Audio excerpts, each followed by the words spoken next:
Okay, so the first thing I want to do before actually calculating energy requirements for these phase changes is talk about a phase change diagram, because this is kind of a graphical way to show what's going on during phase changes. And so I'm going to make a big graph here with the temperature in degrees Celsius. Oh, that's terrible. Temperature in degrees Celsius on the y-axis, and then I will put heat added in joules on the x-axis. Okay, and let's just do this phase diagram, this little chart, for just a water example. Okay, so let's say we start our water at a temperature of, I don't know, let's do negative 25 degrees Celsius. Okay, so if water is at negative 25 degrees Celsius, what state would it be in?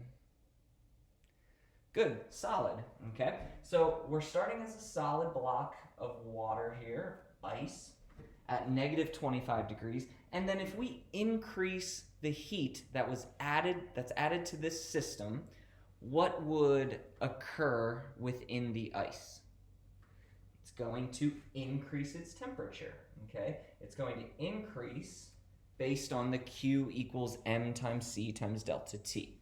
Okay, now this temperature will increase until it reaches the melting point of the ice. Now, we know water will melt at 0 degrees Celsius. So at 0 degrees Celsius, we'll start to go through this phase change. Again, all that's happening is breaking intermolecular forces. But the thing is, while you're using energy to break the intermolecular forces, you are not using energy to increase the temperature of the substance. All you're using your energy for is to break the intermolecular forces. Okay?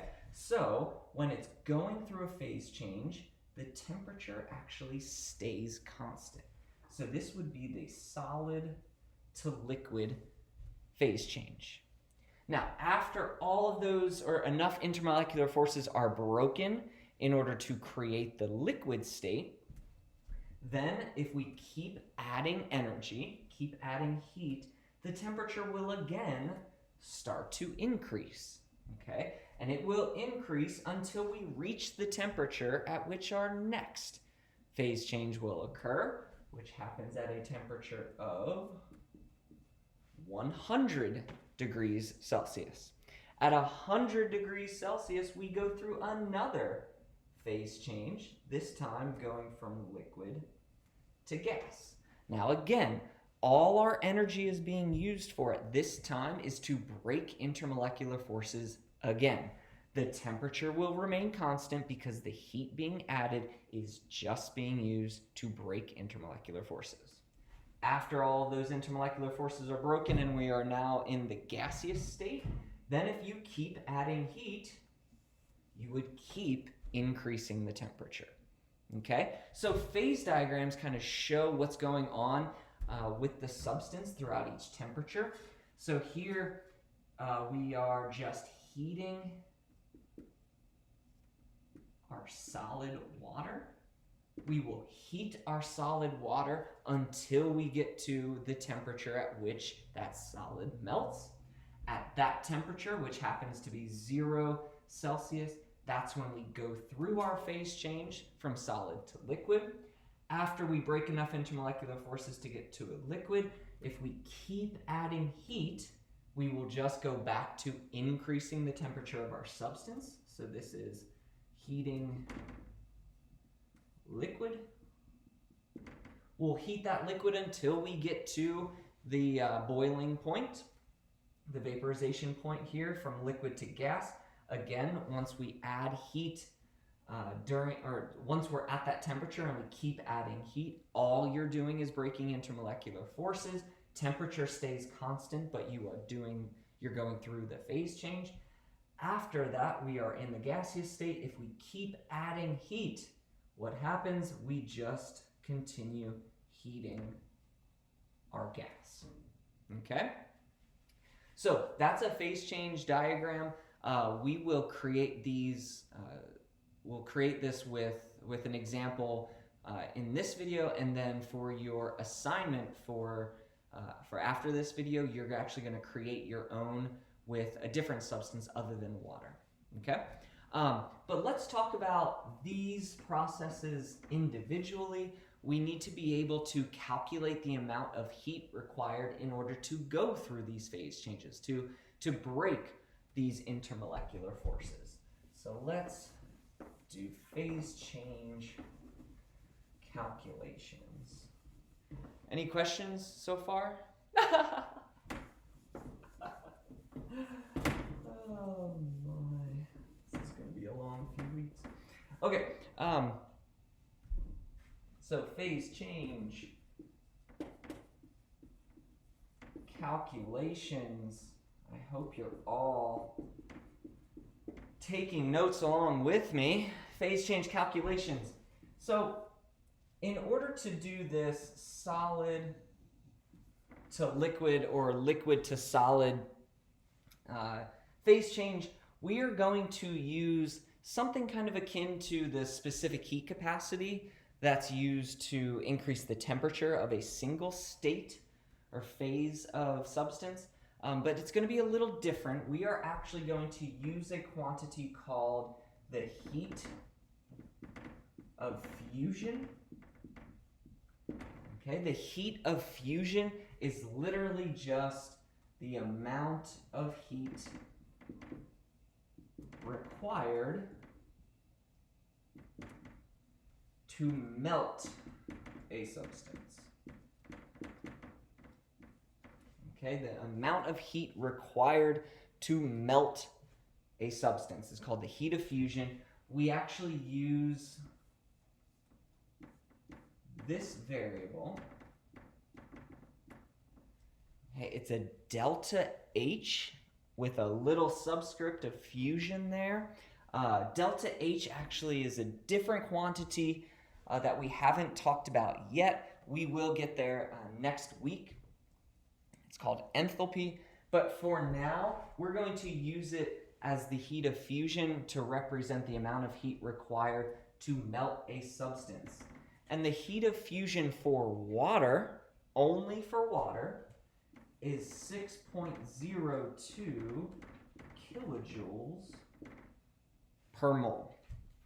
Okay, so that would be how much heat is required to melt 1 mole of water. 6.02 kilojoules. So if you wanted to do a quick calculation, let's say we had, I don't know, let's say we have 25 grams of water that we want to melt. Okay, 25 grams of water that we want to melt. Now we are trying to calculate the amount of energy, the amount of heat required to do this melting process. And so we're looking for an answer that has what units? What unit are we looking for the amount of heat or energy required to melt this substance? We're going to be looking for joules, okay? Now if you look at this delta H of fusion, this heat of fusion, look at the units. It's kilojoules per mole. How would you mathematically, just think about it mathematically, how could you get that to be a unit of heat, of just kilojoules or joules? Hopefully it's very clear to you. All you would have to do is multiply this heat of fusion by the amount of moles that you have, right? Because then the moles will cancel and you'll be left with kilojoules.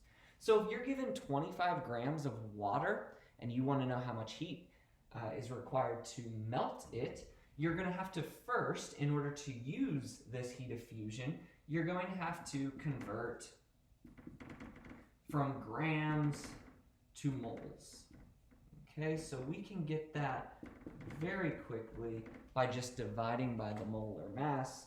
Do 25 divided by 18 and get about 1.4 moles of water. After you get that, you simply multiply it by the heat of fusion. So 6.02 times 1.4, we'll round that to 2 sig figs, and it would require 8.4 kilojoules of energy just to melt 25 grams of water. Okay, so it's a really quick calculation just to figure out how much heat is required in order to melt a substance. You literally just multiply it by the heat of fusion. In this case, you're multiplying it by moles because it's kilojoules per mole in our heat of fusion. If it was kilojoules or joules per gram of substance, then you would just be able to directly multiply it by the grams of the substance. Okay? Now, what would happen if we are going the opposite way? If you're trying to freeze this amount of water, going from a liquid to a solid, it's the opposite process. And so what changes? Good, it's the sign, right? If we were just trying to freeze this water, it wouldn't be 8.4 kilojoules, it would be negative 8.4 kilojoules because that's how much energy would have to be released by our water, okay? So that's in order to go back and forth from solid to liquid. We also have a quantity to go back and forth from liquid to gas, and we're not going to call that the heat of fusion. We're going to call that the heat of vaporization. Okay, it will still be a delta H. Instead of delta H with a little subscript fusion, it'll be delta H with a little subscript VAP, or sometimes you'll see the entire word vaporization. Okay, for water, that is 40.6 kilojoules per mole. Okay, now again, this is the amount of heat required in order to go from a liquid to a gas, 40.6 kilojoules per mole, whereas to go from a solid to liquid, it's only 6.02 kilojoules per mole. Can you think about why it would take so much more energy to go from liquid to gas rather than just from a solid to a liquid? I'll give you a second. Good. So it's because of the sheer amount of intermolecular forces that you're trying to break with each of these processes, right? So from a solid to a liquid, solids have the most intermolecular forces. That's why all of the particles are very, very close together. They're packed in there very closely. They have a strong attraction to each other. Lots of strong intermolecular forces.